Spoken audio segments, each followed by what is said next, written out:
What is going on, ladies and gentlemen? We are the Sci-Fi Nerds. I am one of the hosts. I am Donald. I'm Remy. DJ. And we are half of the Sci-Fi Nerds. Doris will be joining us shortly, hopefully. Serge and Nick, they won't be on tonight, so of course we dedicate the show to our brothers. And if Doris, you can't make it, we dedicate the show to you as well. Tonight we're going to be discussing Pitch Black. This movie is starring Vin Diesel, which this was my first time watching this film, so this was my first time actually getting to experience it. And today we're going to discuss our thoughts, and we're gonna do the makeup day for the Mummy because we did have that movie review that we're going to do as well. But thanks to my guy Remy for introducing us to Spooktober. So this is the first time. I'm about to say, it was like, what happened to the intro, dude? Oh crap! Yeah, I was like, where's my intro? You know what happened? I was supposed to change it, and I never did because we didn't do it last week. And that's when I was going to change it because I don't take my laptop to work. I keep it at home. So I can't do it from my tablet. StreamYard is limited with my tablet. All right. Fail. Fail. Boo this man. That's it. Let's go. I was like getting ready for it. I was like, all right, my intro. We actually got like maybe 5 subscribers off that intro alone. There's so many people that reached out to me about that intro. So we got some cool points for that. But I that's my bad, Remy. That's my screw up. Like, you put the intro at the end? Yeah, that's my screw up. Yeah, I can do that. Can you put the intro at the end at least? I'll accept that. Just remember next time the intro. Come on, Donald, you're the leader, man. You gotta get together, man. Oh my God, that's my bad. Leg is fine. That is my bad, Remy. I apologize. You're right. You're right, man. Don't worry about it. I'm just messing with you. All right, so y'all, before we go, we gotta get that intro. We gotta play that intro. So Remy, we gonna get the intro in there. All right. Well, almost Remy, how are you, brother? I'm good. Just in the spirit of Halloween, trying to, get through all the BS of college and trying to stick in the spirit of spooky time, Spooktober. There you go. As some like to call it. Nah, I like it. What about you, DJ? How you been feeling, brother? Yeah, not too bad. Just doing the daily grind. I mean, aren't we all doing the daily grind? Not much else exciting going on, really. So exactly, just like, okay, today's a Tuesday. Let's go. Today's Wednesday. Let's go. Just been working my way through the One Piece anime series. So. Oh, really? Mm-hmm. How far you when I have time. Oh, okay. Yeah, on my vacation, I get to sit and relax and enjoy every bit of that. There she is. Hey, Doris. Mom is here, everybody. Sorry. No, you're good. Don't worry about it. Not for me. Not for me. I'm sorry. That line hits me every time. How are you? How are you doing, Doris? Tired as get out, but what? We can. All right, here, Doris. We'll allow swears on the show just for you. You can say any swear you want. Why? Just because. Oh, it's Spooktober, so heavy language is allowed. But I filter myself well for you guys. Okay. I think you do, Doris. I think you do. Sometimes it's funny though. I'm the daughter of a Navy family. We use metaphors as a period at the end of the sentence. That's awesome. That is awesome. So Doris, I was telling them this was my first time ever seeing this film. Really? Yeah, mine too. No way, really? Yeah. So what did you think then? My mom and my dad saw it, but I never seen it because they always had movie night. And so they would watch like movies every Friday and Saturday. Yeah. And they watched this, but I can kind of see it passing, but I didn't, stop and really like watch it, But They did watch it, because my mom she texted me earlier and she said y'all record Pitch Black. Yeah, I had never. This was my first time, so I didn't know what to expect. And For me, it was kind of up and down. It took me a while to get into it. It started kind of slow. Well, I did like the beginning sequence when she was trying to stop that ship, but it took a while. Remy, stop laughing at Geigen. Yeah, stop laughing at me, Remy. Why is it right there though? Huh? Why is there a guy getting body pillow to begin with? Oh, We've went over this before. No, Got at the convention. It's no, down I know here. it's at the convention. It's just funny to me that it actually exists. I'm trying it's funny to fix that somebody was actually like, you know what? Let's draw a Gigan but thick on a body pillow. Why not? Why do you think I bought it? Why do you think I bought it? Like because of Gigan's ass or something? I don't know. No, oh god. I see. God freaking hell. There you go. The yams are right there. The yams. The yams are right there. Oh, no, that's the yam right there. That's the. He was, you know what? He was awesome in this movie. Family Man. I will say this: out of all the movies I've seen him in, I think this might be an unpopular opinion. I think he played this character better than any other movie he's been in. Oh yeah, no, you're not wrong. Well, oh yeah, well, this with the exception of the Iron Giant, because I feel like the Iron Giant. Yeah, well, he didn't act in that one per se. And I'm sorry, I'm trying to get this computer. Like at the last minute, my computer wanted me to change passwords and everything else. And no, but yeah, Iron Giant, it was good. But you got to realize, so what year was this movie made or released? I should say 2000, right? It's 23 years ago. Oh God. Oh my God, I wasn't even born then, and yet I still feel old. Okay, I was going on 11. Yeah, it's 23 years ago this movie was released. And I'm sorry, because I like Vin Diesel, but if you look at him now and you look at him in that, the man does not age.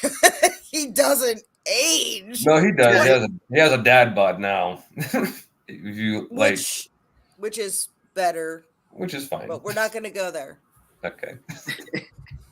That's a whole different podcast. Okay, cool. Yeah. That's our more X-rated podcast, ladies and gentlemen. 18 and up and after 11 p.m. 18 and up. That's our 18 and up podcast.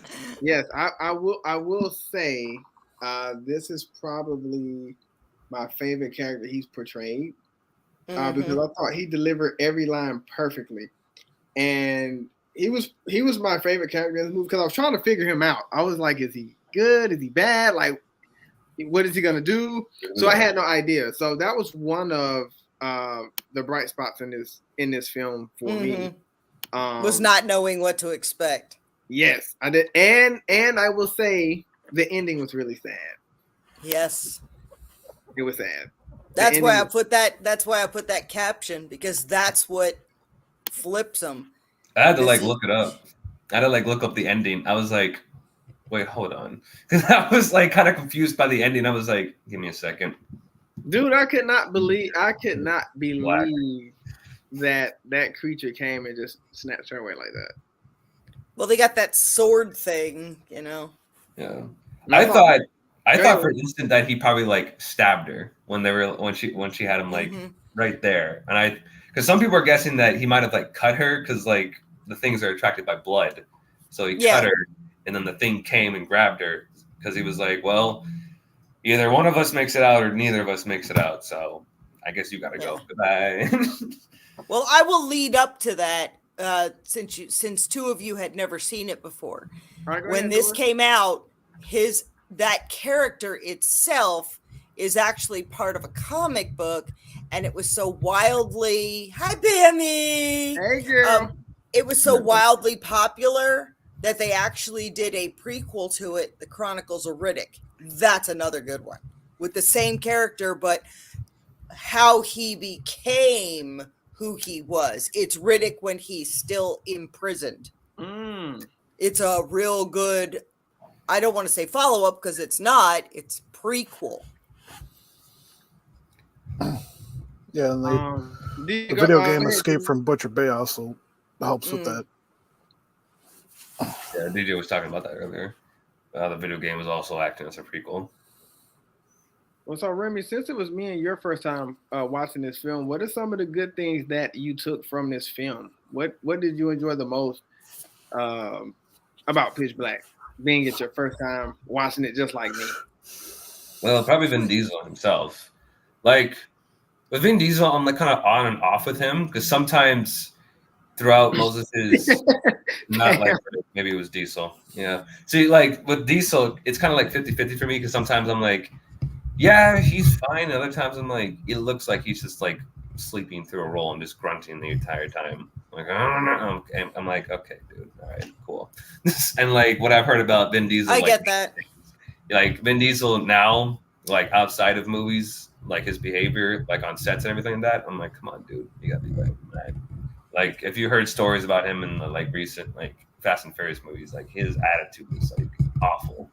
But I will say this is probably one of his better roles. I'm agreeing with you, Donald. I would say this is probably one of his better roles to me because like he played Riddick in a way I wasn't expecting, where he kind of played Riddick as sort of like a smart ass type of character. Where, look, I'm a huge fan of Vin Diesel, but not Vin. That's fine. I like Vin Diesel. I just don't really like the Fast and Furious movies either because I can't. I'm just not into them. But I like him in Iron Giant. I like him as Groot. Mm-hmm. That's about it. Those are the only two I can think of. Everything else, I'm like, whatever. But yeah, no, I liked Vin Diesel. Everybody else in this movie was, I don't know, red shirts or whatever the term is, just could get eaten by monsters or get killed off. So I was just like, eh. With the exception of Keith David, because it's Keith David. So. Oh, that's my boy there. That's my boy there. I know. I was like, Keith David. I'm like, oh, he's in this movie? Oh, okay. Yeah, when I seen it, I thought that was cool. Yeah, I was like, David's in this movie. Okay, you get an extra point movie. Good job. When I saw him, I was like, because I heard his voice at first, and I was like, is that Keith David? Pam about to put the hands on you. What? Doris, you inciting her? What is she doing? Is she throwing hands at me? Pam's her own person, man. Did I upset Pam somehow? What did I do? Hey, at least it's not me for once getting it, you know. I'm waiting for you guys to comment because I cannot. Again, it's 23 years old, this movie. I've seen it multiple times. Today, I actually had to rent it off of Amazon because I didn't have it streaming anywhere. And I wasn't about to set up my DVD player to get my DVD out to watch it again. But I was watching it when Nick came home because he came home half day to change and go out to his dad's and help with something. And he came in at this one part and he pointed something out to me and I'm ruined. I'm done ruined, and I'm just gonna let you go. Wait, when it comes full circle to me, I'm gonna have to bring this up because, okay, I've told you before, when it comes to watching movies, I am the Mystery Science Theater or the riff track. He pulled one out of his sleeve, and I went, "Thanks, Nick. You just ruined it." Uh-oh. Why? What did he say? Oh.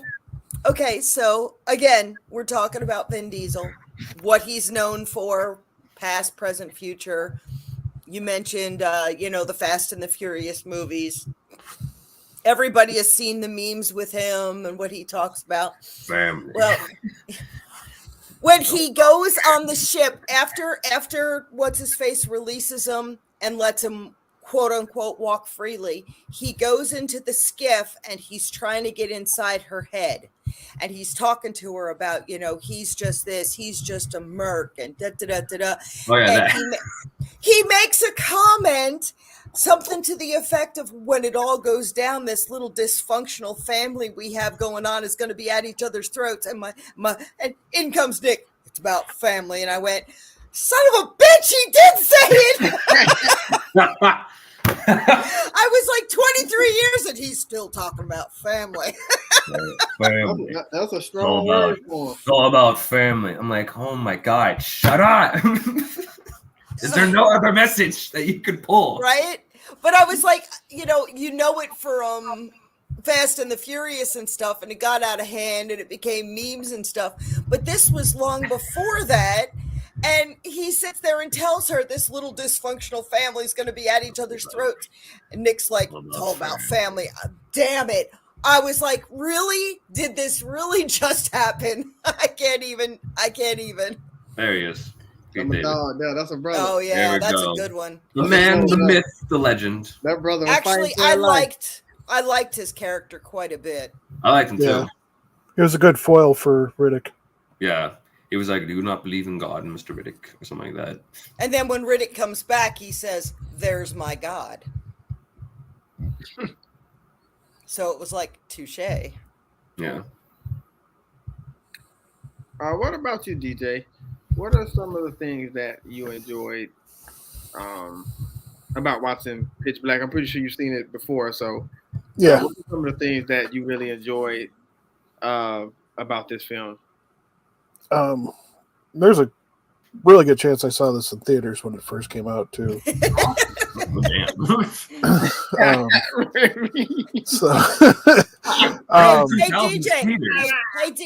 Hey DJ, since you and I are of the same age, did you remember to take your Geritol today? I don't have to take that yet.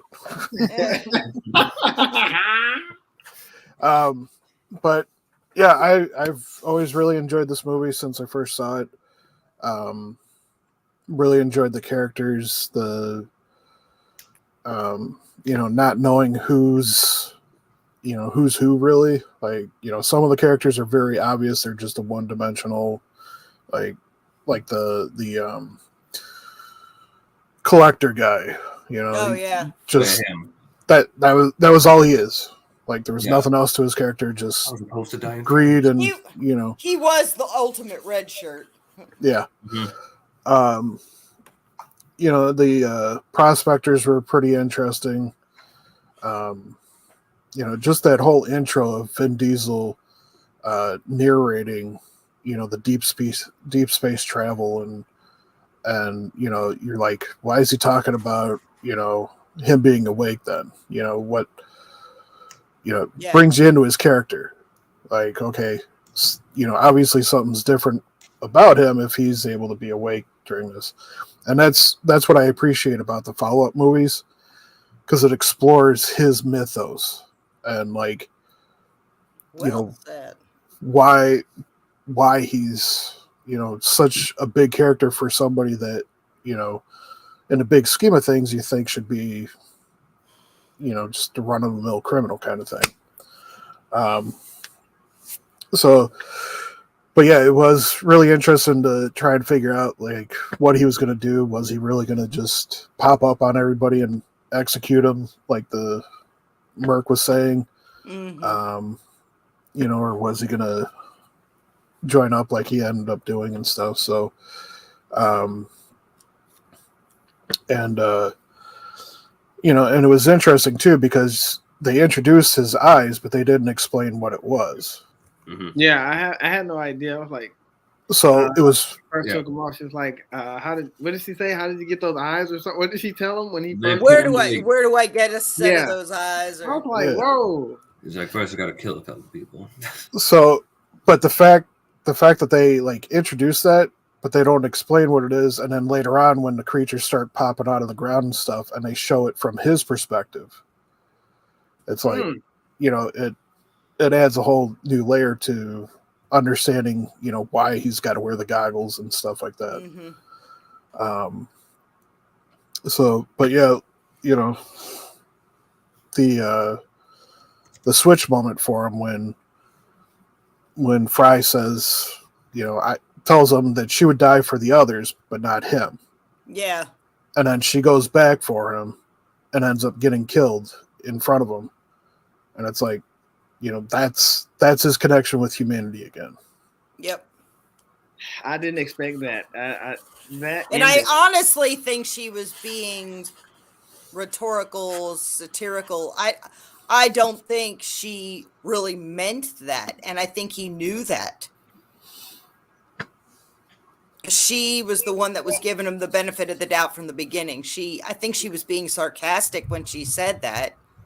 And it wound up coming to fruition. And I think that's what hit him. Yeah. Mm-hmm. Yeah, that ending. I did not expect that ending. And like you said, DJ, and even back to what you were saying, Doris, I spent kind of almost half of the movie trying to figure out, Vin Diesel's character, like they were saying, like, is he gonna just attack them, jump all over them? Because when that guy let him loose, and that guy pointed the gun at him, I forgot what the guy told him, but Vin Diesel took the gun back and pointed it back at him and repeated the same line. I can't remember that. He told remember this moment. You remember? Yeah. And then they had the fight, which was cool. Yeah. And then Vin Diesel stay in the light. Remember this moment. But that was a pretty cool scene because the other guy he was trying to hold his own. Because like he was going like, well, I never wanted to see somebody's face bit off more in my life. Oh yeah, no, I wanted him to get like the worst of it too. I was like, oh my god, die, please, in the worst way possible. Just please go away. Like, and then you find out he's like a druggie, he's like hooked and everything. So yeah, the other guy was like I was supposed to die in France. I don't know why I thought that was funny. I actually really do like that shot where he like drinks it and he like blows the and all those things are like surrounding him. I'm like, that's a cool shot. I'm like, you know what? You were a dumb character, but at least you went out on a cool shot. Ingenuitive. Yeah, I was like, man, how are they going to show all these things in there? Oh, there they are. Go ahead, DJ. I was just going to say another thing that I appreciated about him is the fact that he did stand up for the girl. Yeah, I did like that because like I kind of feeling I was like, Reddit kind of seems like that type of because he honestly is. I feel like an anti-hero. Yeah, he's an anti-hero where he's like not a total monster. I'm not a good guy, but I know I still have a conscience. Somewhat. Yeah. So that was cool. At least being able to recognize that he does have a conscience, but to your point, DJ, that made it even better because it was some intense parts and some intense moments. And like I said, this was my first time watching this movie, so I didn't know what to expect. And then the girl that died when she dove on the ground when all the monsters was coming. Oh, in the very beginning, yeah. Oh man, the Aussie girl. That was bad. I had a feeling she was gonna go. I was like, because she was thinking about moving. I'm like, don't move, and she got up and and it was the small ones too. Yeah, they were just the little bitty ones. It was those freaking things from Skull Island. Those little birds, those little saw birds. No, the little saw birds. Those things. Oh, they literally looked like them. I was like, that kind of looks similar. We come around to you now, Doris.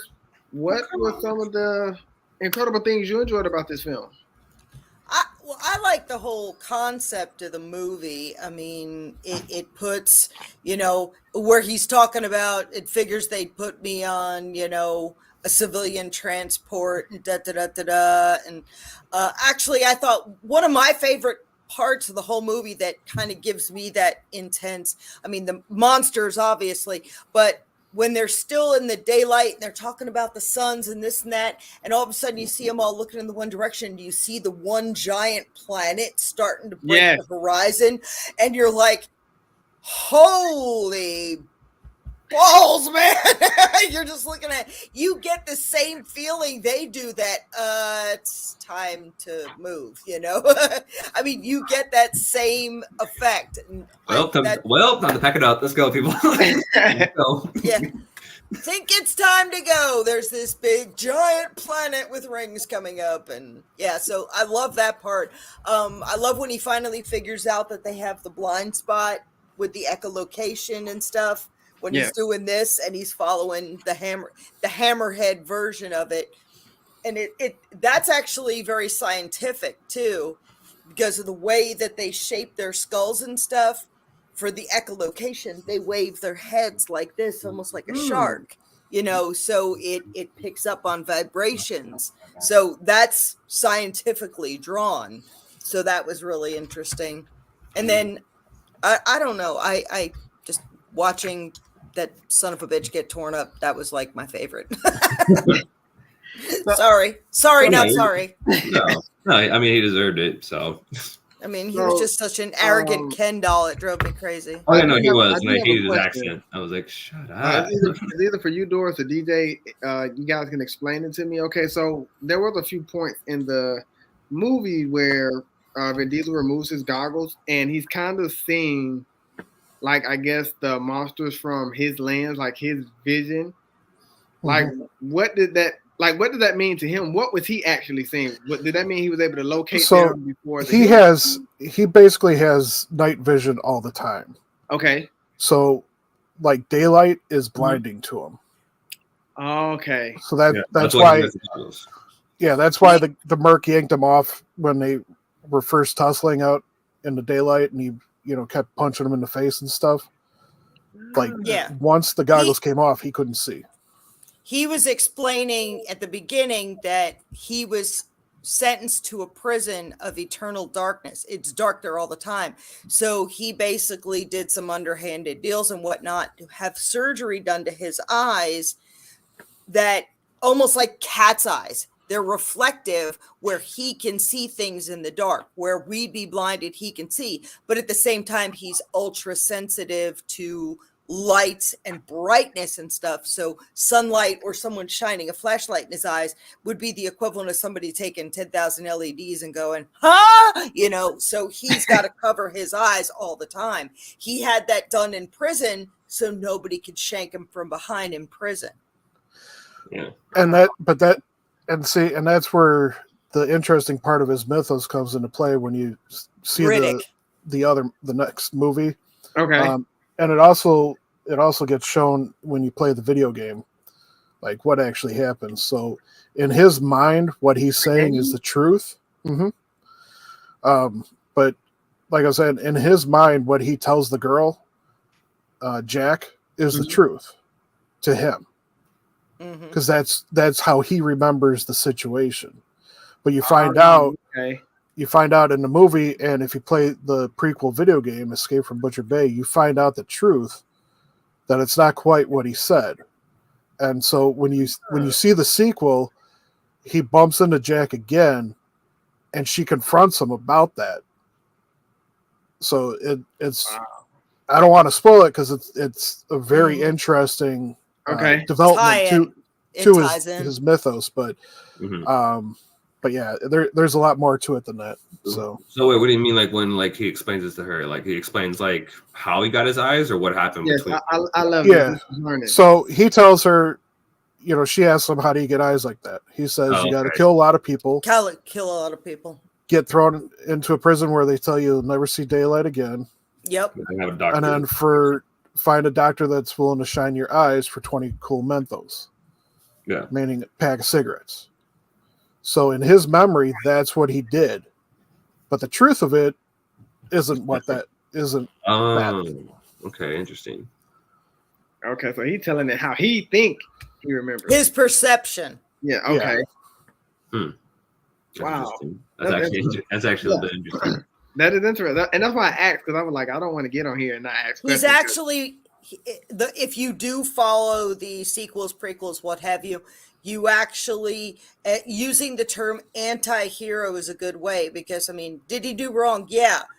Is he completely misunderstood? And is it, what's the word I'm looking for, DJ? Is it exaggerated? Yes, it's ridiculous. It was just kind of and he got so tired of trying to prove his innocence that he's like, F it, I'm just going to be who you say I am. Yeah. I'll own it and I'll use it to my advantage. Until the end of this movie, because I also heard that after what happens in this movie, he becomes more of a noble type of character. Like he doesn't still retain the same kind of attitude he had. He's like in this, he stands up for those that have proven themselves to him. So if you've proven yourself to him to be trustworthy, then he'll do what it takes to stand up for you. Oh, okay. So basically, if you prove your value to him, he'll go like, you know what, you're cool. I'll keep you under my wing. Yeah, but he has no qualms about taking anybody out that crosses him, gets in his way. Oh yeah, of course. No, that's basically, he seems that way. He basically seems like that type of anti-hero. It's like, hey, you F around with me, I'm gonna kill you. How does that sound? I'm not gonna knock you out. I'm going to kill you. I'm gonna. That's why you guys got to see the sequel, because it. So is the sequel got a different name? It's just Chronicles of Riddick. Chronicles of Riddick. And then after that, I think it's just Riddick. Riddick. Right? Yeah. Okay. There was an animated movie that takes place between Pitch Black and Chronicles of Riddick called Dark Fury. So it kind of explains a little bit of what happens immediately after they fly off the planet. Not a bad one to see, but it's not filler information. Yeah, it's not required, but if you have a chance, it's not bad to see it. Man, this is okay. So this is cool because I'm glad I asked questions, because this was, like I said, my first time seeing it, and it was at times I didn't know what I was watching because I was trying to. And the way I learn is I have to see something over and over again. And there is a comic about all this too. This isn't based off a comic. Mm-hmm. Yeah, I was mentioning that earlier. Yeah, I'm gonna have to look that up. I said there was a comic of him too. I mean, it wasn't like off the wall, crazy popular, but yeah. Yeah, and see, something like this I would have to watch over and over again. Or like even if I'm reading a book, I have to read it like over quite a few times. Yeah. I'm able to process. So that's why I was like, I better ask questions when I get on here so I can understand, which makes it even more unique to me, understanding Riddick's character, knowing how he thinks and why the way he thinks, and, different perceptions of that nature. So that's pretty cool. So Doris and DJ, I thank y'all for that knowledge. Because like I said, I had no idea. I mean, I was watching the movie and I was, into it. Hi, random roommate. They're saying hi to you guys. Anyway, they said hi. Bye. They're gonna go get dinner. But Remy, go ahead. What did you say, DJ? Hope they bring enough back for everybody. Nah, they're just gonna go eat over there, and then I have to go find dinner myself. Yeah. Anyways, gosh. Next questions or whatever. What are we gonna ask, Donald? I was gonna say, describe Riddick's character from the beginning of the film towards the ending of the film in your own words. I was like, he kind of had like that mysterious kind of vibe to him, because like he rarely spoke. He just kind of sat there in the background watching them, like kind of like analyzing what they're doing. I did like that scene where he had the camera zoom in. He's in the chair and he just like takes a swig of the drink. He's just watching them. I'm like okay. He's like, cool. I know that instant is where that scene is when I knew I was like, oh, okay, this is gonna be a different type of like criminal. He's not gonna be like that very quiet kind of like. Also when they he's gonna have sort of an attitude to him. When they introduced themselves to each other, he was like, "I'm Riddick. I'm a murderer." Yeah.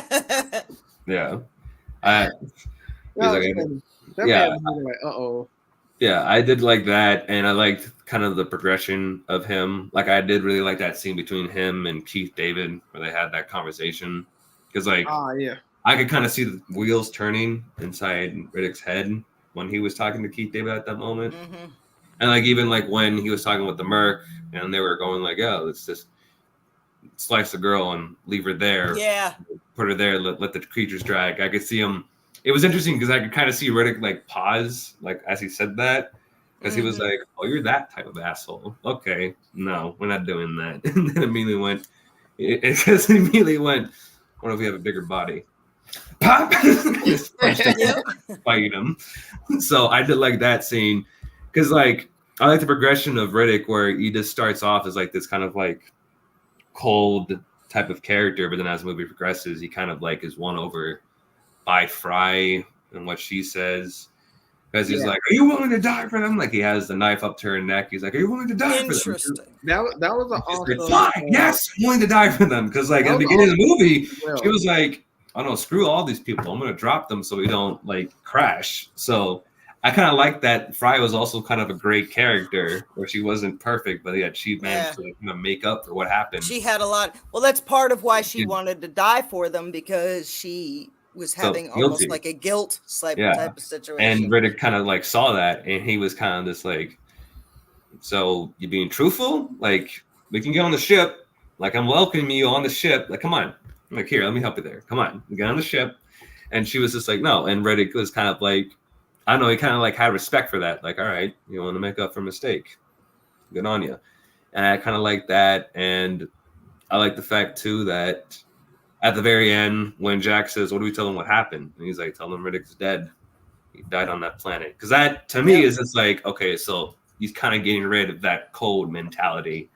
And he's kind of like going, he's kind of like regaining some I'm saving your life. Yeah, he's sort of regaining his semblance of humanity again. He's ready to rejoin the human race, as Fry asked him. And the thing is, in a way, he never lost it, because, I mean, like, what you already know without the fillers is when you're first introduced to him, you're introduced, oh, he's a convicted convict, he's a murderer, he's this, he's that. And like I said, what you figure out for yourself without ever seeing the other ones is he's just so tired of the stereotypes. He's like, I'm just going to own it. You know, that's why he introduces himself, escaped convict, murderer, how you doing? Because that's what people are labeling him as anyway. So he's like, screw it. This is me. Take it. You know, no matter what I could tell you I go to church and I feed kittens, but you're not going to believe me. So I'm just going to own it, you know, and that's how you go into it, realizing that he's just transparent at that point. He's just like, take it or leave it. Mm-hmm. Yeah. I mean, and hearing you say that, Doris, I definitely understand what you're saying, because it's like, it's a lose-lose for him, because if he be himself, you know, he get called out for that. I mean, if he's, you know, doing something else, he's going to get called out for that. So he's kind of just like, you know what? You know, screw it. I'm just gonna be me. They're gonna say what they're gonna say, and then so it's kind of the position that he was in. What about you, DJ? How did you feel about Riddick's relationship? You know, as a character from the beginning of the film towards the end of the film. Definitely drew me in. You know, like the first time that I saw it, you know, like you guys didn't really know what to make of him. You know, was intrigued by his physicality, his physiology, the fact that he was able to pop his shoulders out and then pop them back in. Like one the guy broke his arm and he like fixed it. No. And then later on when he's fighting the Merc pops his elbow and he just gets up and he pops it right back in, and like he doesn't react. You know, and the fact that he's able to hold the monsters at bay, he's physically strong enough to go toe to toe with them. Yeah, and he's got. He didn't know who he was effing with. Yeah, he did. That actually reminded me of the line in Blade 2 where Wesley Snipes has a bunch of vampires coming after him, and he has a grenade, and he's like, "You do not know who you are effing with," and he like throws it on the ground. I got reminded of Blade 2 when he said that. I was like, "Oh my god." I gotta but yeah, it's again going into the sequels, you find out more about why he's the way that he is physically. So, but yeah, it was interesting because, you know, when he first escapes and he before they recapture him and everything, you know, again he pops up in the recliner chair, swigging the alcohol, watching them running around and stuff. And then he pops up behind Fry without anybody noticing him. Yep. And takes the lock of her hair. Yeah. But he's ready to stab her at first. Yeah. And that's the thing.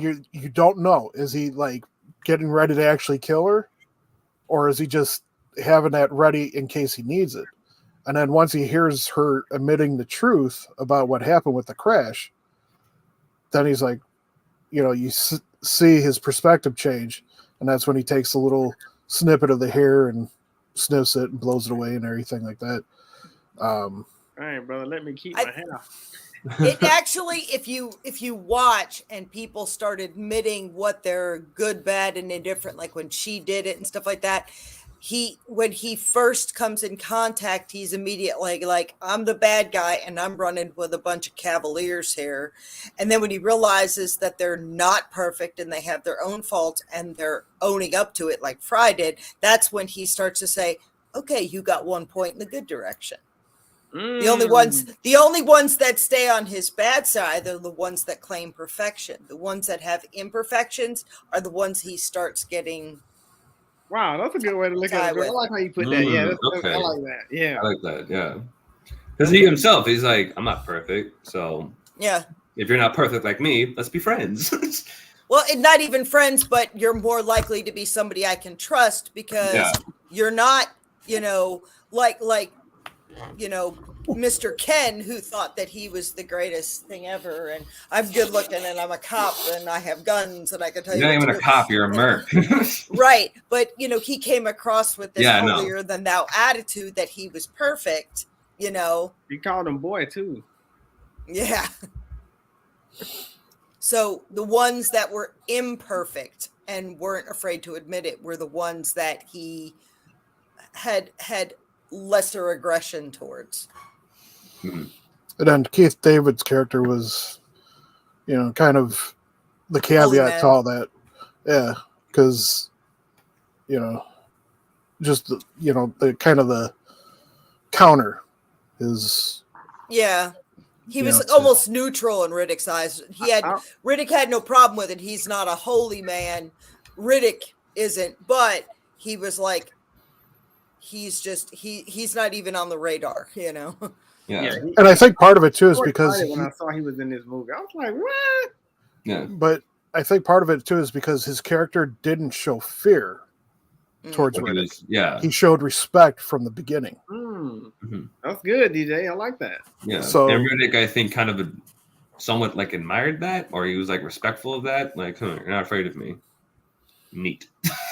Like usually people are afraid of me. But you're coming up to me, you're having this casual conversation. No, that was awesome, DJ. I like how you put that. That was cool.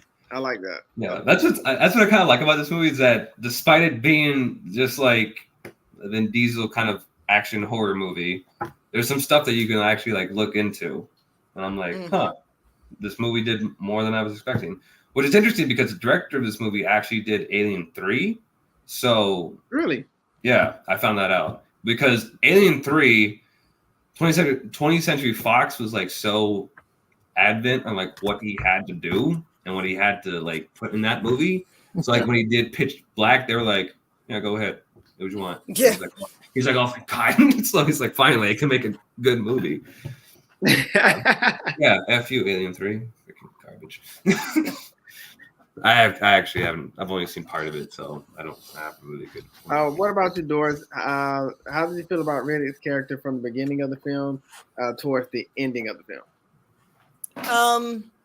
Okay, that's kind of hard to not be biased because I know it so well now. But I mean, at the beginning of the film, I mean, you don't know what to expect.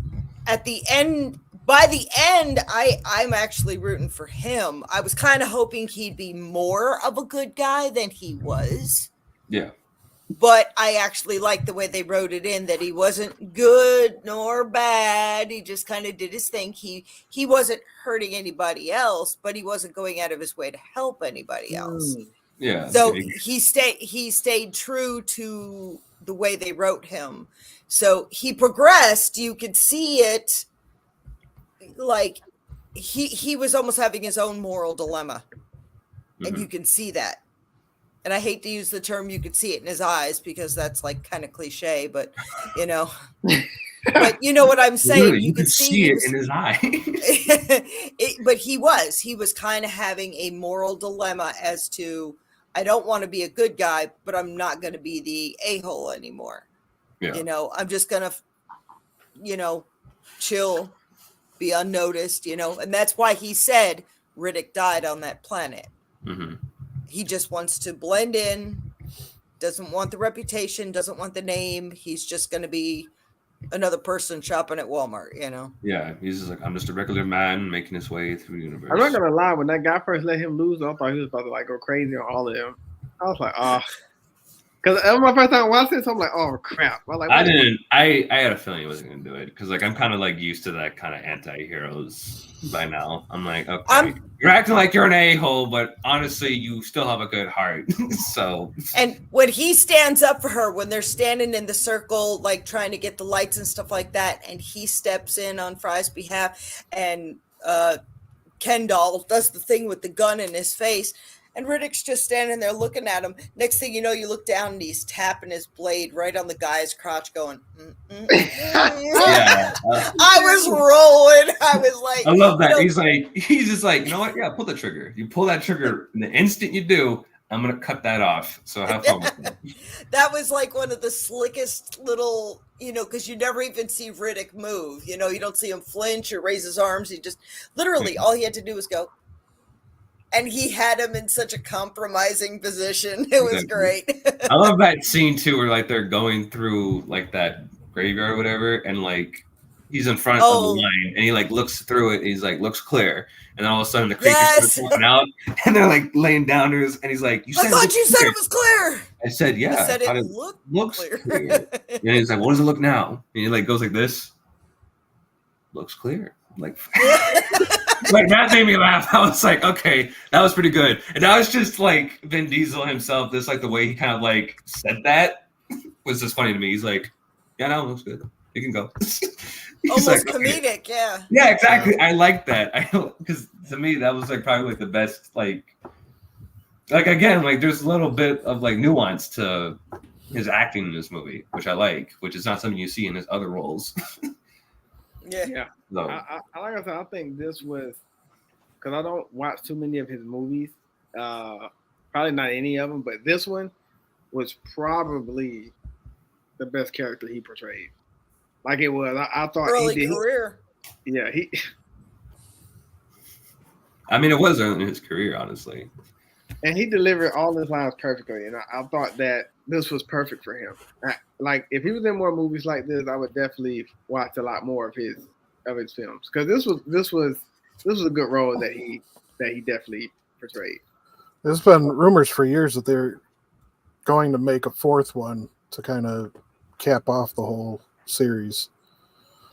Whether or not 2 and 3. Yeah, that's not happening. Now when those came out, was it like a good little gap before they came out behind one another? Or okay, that second one, was 2004, I think. That was like a 4-year, like 4 or 5 years. Yeah, they weren't like timed back to back or anything. I don't think they were expecting a sequel. They were like, "We'll just make this movie and see what happens." Yeah, but it gained a cult following, like a lot of movies around that time. Yeah. And then the third one came out much later. That come out like at least like the 2010s, maybe at least. I would say maybe even 2015 or so. Damn, really? Yeah, it took a while. Oh. Don, what? Remy always get me when he say that. Because I'm not expecting that. I'm like, okay, there can't be that much of a time difference between the movies. Right. Damn, freaking! So I have some trivia questions up for you guys to answer about this film. So, Remy, we'll start with you. I'll come down to DJ, and then I'll come down to the lovely Doors. And so, Remy, are you ready? Yes. And everybody get a chance to answer the question. All right, question number 1. Who was the captain of the ship that crashed on the planet?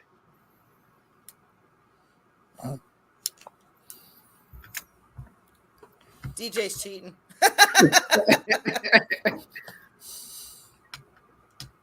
The ship. Hang on, give me a second. No, I'm kidding. Was it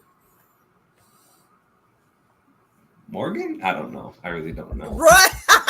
That's what I was gonna say. I literally don't know any of the other characters' names besides Jack and Fry. Captain. Yeah, the captain was killed before the ship even crashed. Yeah, exactly. I'm just like, remember the captain's name? They barely even said it. And that's right. DJ says the name was never said, but it was the guy that got shot before the plane actually crashed. Oh. Yep. Damn it. You You took my answer. no. Motherfucker. No, okay. All right, question number 2. This guy. DJ, I'll come to you. How many people are crash survivors? Meaning that they did not die as a result of the crash. I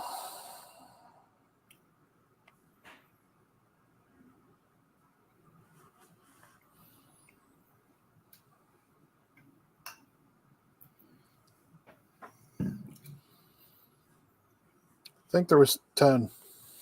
That's what I was going with. Doors, you going with 10? I think it was 10, yeah. Remy? Yeah, I'm going with 10 too. The answer is 12. Damn it! Damn it! Wait. Oh shoot! I didn't count Riddick. I didn't count Riddick himself. He counts as one. And then let me guess, was the other one that one guy that like kind of crept up on them and then got shot back? That was the one that was the survivor, and then Zeke shot him. Then Zeke gets killed. Then the 2 boys that were traveling with the Muslim guy. I think there were 3. There was 3 boys total. Yeah. Oh, that's 3. That's right. The Aussie girl that gets killed. She's one of the ones I forgot to add in.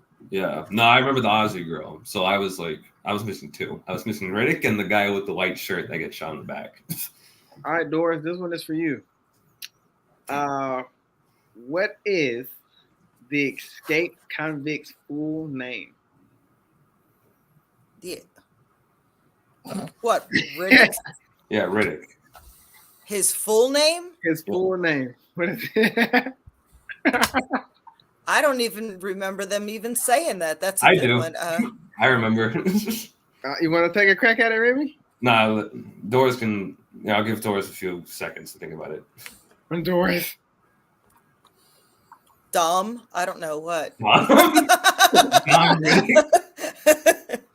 Dom Toretto? Dom Toretto. Yeah. Dom Toretto Riddick. Dom Toretto Riddick. Oh, God. What about you, Remy? Wasn't it like Richard B. Riddick or something like that?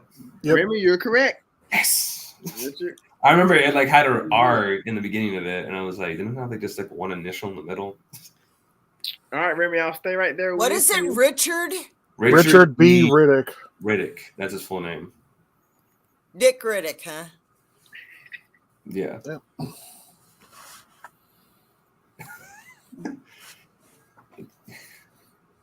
Donald's dead. Needs help. Okay. He needs resuscitation. Okay, Remy. Clear! Help him! What was John's occupation in this film? Who? Again, I'm telling you, I don't know any of the characters' names besides. I know. Anyway, was Jack the Merc? I mean, John. Is it John? Was John the Merc? Or was it the Collector? I'm gonna go with the Collector. I think John was a Collector. You think it was a collector? Yeah. DJ, you Laughing, maniacal, evil laughter, going like. what about you, DJ? He was the Merc. Damn it! I was right the first time. Oh, come on! That shoots himself in the daggone eyeball. So it says John's occupation was a bounty hunter. Yeah. Merc, bounty hunter. Good job, DJ. Mercenary. And Doris. Good job. All right, DJ. Why did Riddick have surgical shine job done on his eyes? Because he was in a prison that had no light. Good job, DJ. You're correct. All right, Doris, I'm coming to you. What was Fry's first name? I remember this one, I think I remember this from watching the movie. Oh, hell.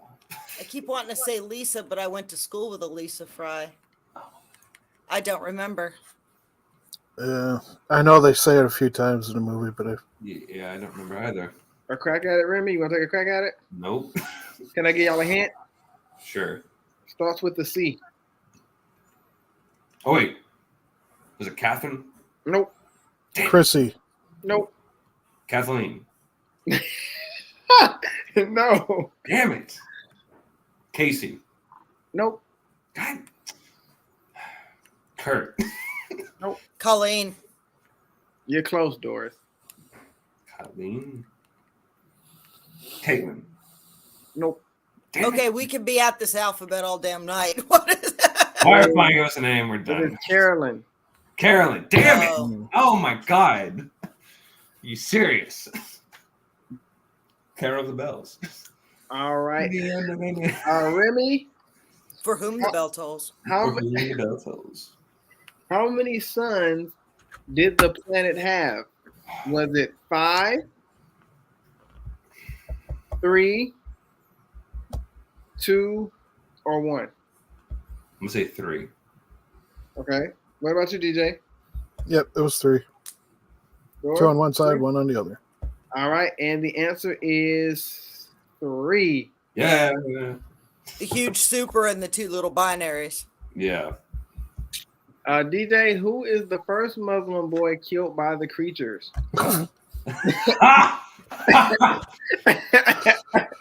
I don't remember any of their names at all. I think. Can I take a swing at it? You can take a swing at it. Was it? No, never mind. Nah, never mind. It was a 3-letter name. 3-letter name.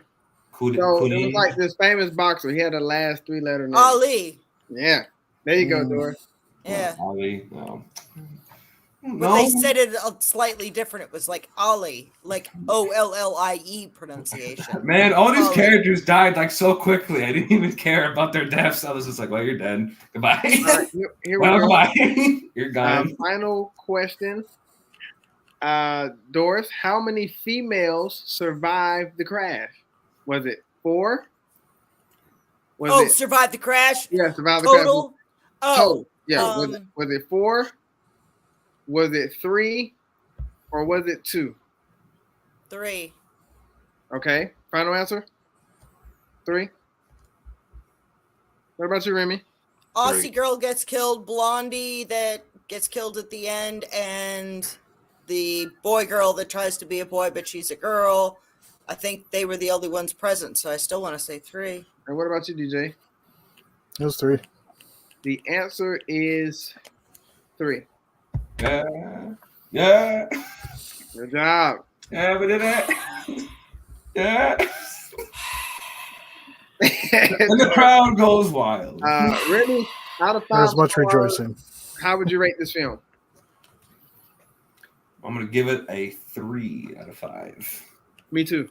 3 out of 5 stars. What about you, DJ? I really enjoy it, so I'll give it 5 out of 5. Damn. Okay, Remy. Sorry. It's like instinctive for me. What about you, Doris? The lovely Doris. I'd go with a 4 to a 4.5. It wasn't blockbuster, but I did enjoy it a lot. Okay, that'll work. Yeah. That will I work. didn't. Yeah, I you guys didn't. stick around because I have to tell you guys something, and then I'll let Nick and Serge know about it as well. Yeah. But I Also, definitely Serge liked the movie, people. Serge liked the movie yeah, also. Serge said he liked the movie. Serge said Nick, I don't know. Nick probably hated it. Loves the movie. Yeah, he loves the movie. Love the movie. Nick, I don't know Loves about the Nick. He movie. probably hated it. Oh yeah, Nick. Nick probably hated it. No, I'm kidding. I don't know what Nick. But, He didn't give his opinion. I had really a lot of fun discussing this film. Those who watched, those who celebrated with us tonight, we always greatly appreciate you guys for tuning in and listening to us and checking us out. We definitely couldn't have done this without you guys. So tonight was definitely fun. I'm Donald, by the way. I'm Remy. DJ. Doris. And we are the Sci-Fi Nerdz. Remy, I was going to play your intro, but I decided not to. Haha.